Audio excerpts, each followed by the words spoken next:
نحمده ونصلي على رسوله الكريم أما بعد فقد قال الله تبارك وتعالى في كلامه المجيد والفرقان الحميد أعوذ بالله من الشيطان الرجيم بسم الله الرحمن الرحيم واعتصموا بحبل الله جميعا ولا تفرقوا صدق الله العظيم। আজকে এখানে এই মনোমুগ্ধকর পরিবেশ, সুফলা সুজলা আনন্দদায়ক শুভ মুহূর্ত, এই সুন্দর সুফলা সুজলা পরিবেশটার পেছনে যাদের প্রচেষ্টা সেটা নিঃসন্দেহে অভিনন্দনযোগ্য। এই এলাকার বয়স্ক, সমবয়স্ক, বয়োজ্যেষ্ঠ, বয়োকনিষ্ঠ, শ্রদ্ধেয়, সম্মানিত, শ্রদ্ধাভাজন, ভক্তিভাজন শ্রোতা মণ্ডলী, এলাকার গুণীজন, সম্মানীয় উলামায়ে কেরাম, সুপ্রিয় অতিথিবৃন্দ, সম্মুখে উপস্থিত মুসলমান ভাই সকলকে শ্রেণীগতভাবে জানাই আন্তরিক সালাম, শুভেচ্ছা, ভালোবাসা, সাধুবাদ, অভিনন্দন, প্রেম প্রীতি শুভেচ্ছা। শ্রদ্ধেয় সম্মানিত শ্রোতা মণ্ডলী, আজকে আমার বক্তব্যের আলোচ্য বিষয় হলো ভারতের স্বাধীনতা সংগ্রামে মুসলমানদের অবদান। কেননা বর্তমানে 2024 সালের স্কুল, কলেজ, ইউনিভার্সিটির ছাত্র শিক্ষকদের যদি প্রশ্ন করা হয় কুখ্যাত ইংরেজদেরকে ভারত থেকে তাড়িয়ে এই দেশকে স্বাধীন করার জন্য কাদের অবদান রয়েছে, কাদের ভূমিকা রয়েছে, কাদের ত্যাগ ও আত্মবলিদানে এই দেশ স্বাধীন হয়েছে, সকলেই সমস্যার হয়তো বলে উঠবেন বিনয়, বাদল, দীনেশ, ক্ষুদিরাম, সুভাষ বোস, মাতঙ্গিনী হাজরা, মাস্টার দা, সূর্য সেন প্রমুখ, এদেরই অবদানে ভারতবর্ষ স্বাধীন হয়েছে। কোন মুসলমান সংগ্রামীর নাম আমরা শুনতে পাই না।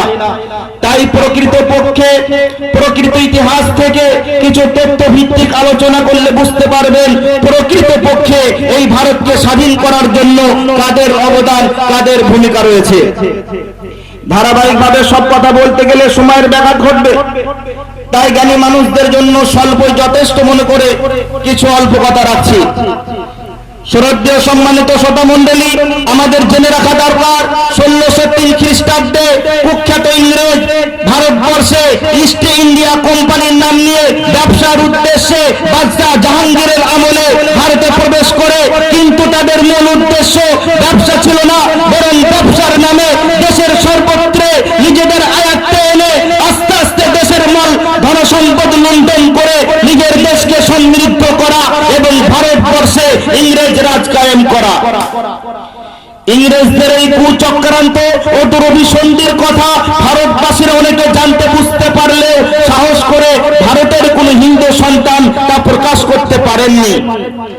আমাদের বড় খুশির বিষয় যে আমাদের পূর্বসূরি বুজুর্গ হযরত শাহ ওলিউল্লাহ মুহাদ্দিস দেহলভী রাহমাতুল্লাহ আলাইহি সর্বপ্রথম ইংরেজদের এই কুচক্রান্তের কথা নিজে প্রকাশ করে দেশবাসীকে ইংরেজদের হাত থেকে বাঁচার জন্য সুকৌশল তৈরি করেন।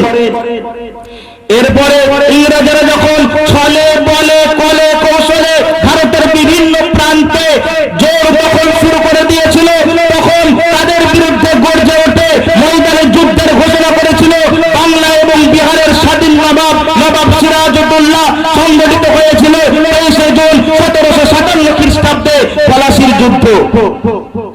এরপরে সর্বপ্রথম যার অন্তরে এই কুচক্রান্তের কথা অভিভূত হয়েছিল ফাতাহ আলী খান, টিপু সুলতান, নির্ভীক সাহসী গভর্নর।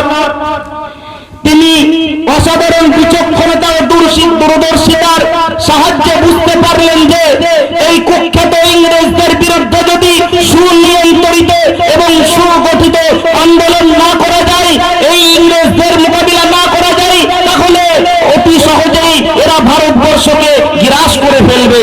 তাই তিনি তিনার বাকি জীবনটা ইংরেজদের বিরুদ্ধে যুদ্ধ বিগ্রহে কাটিয়ে দেন।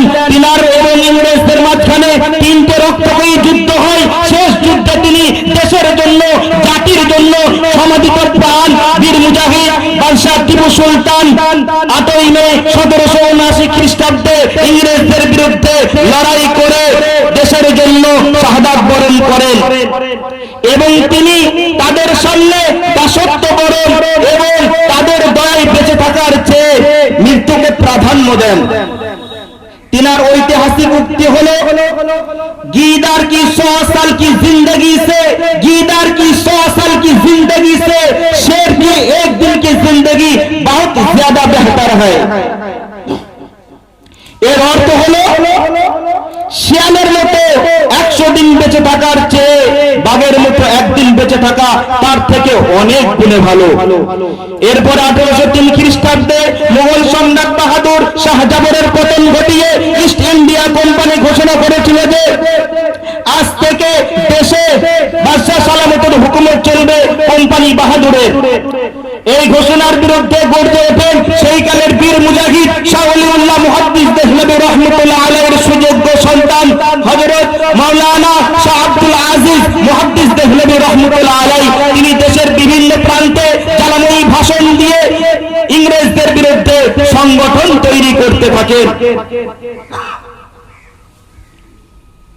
1831 খ্রিস্টাব্দে বালাকোটের ময়দানে সৈয়দ আহমদ শহীদ রহমতুল্লাহ আলাইহির নেতৃত্বে ইংরেজদের মাঝে এবং মুসলমানদের মাঝে এক রক্তক্ষয়ী যুদ্ধ হয়। সেই যুদ্ধে হাজার হাজার উলামা এবং মুসলমান দেশের জন্য প্রাণ বিসর্জন দেন।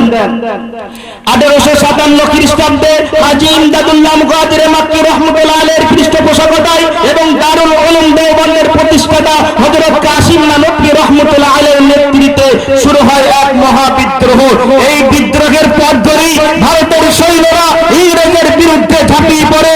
এই সিপাহী বিদ্রোহে 57,000 উলামা দেশের জন্য প্রাণ রক্ত দিয়ে কালো মাটিকে লালে লাল করে দেশপ্রেমের পরিচয় দেন।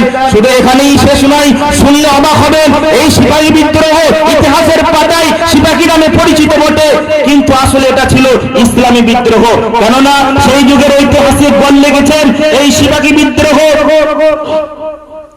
বর্তমান রূপে এবং প্রাথমিক রূপে এবং বর্তমান পর্যায়ে তাকে সিপাহী বিদ্রোহ বলা যায় না, বরং সিপাহীদের দ্বারা এটি সংগঠিত হয়েছিল।